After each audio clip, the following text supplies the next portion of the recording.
Allah helal et. Şahsımı değil, milletimi bu hale getirenlere hakkımı helal etmiyorum. Benim için lif lif yolsalar, cımbız cımbız derelerimi koparsalar, sarayımı yaksalar, hanımı, hanedanımı söndürseler, çoluğumu çocuğumu gözümün önünde parçalasalar, helal ederim de. Sevgilinin yolunda yürüdüğüm için beni bu hale getiren ve milletimi ateşe atan insanlara hakkımı helal etmem.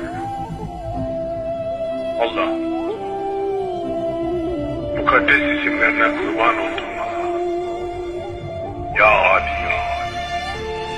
bana Kızıl Sultan adını takan ve devrilmem için ellerinden geleni yapan Ermenileri şimdi beni develere parçalasın. Bu cellatları da kim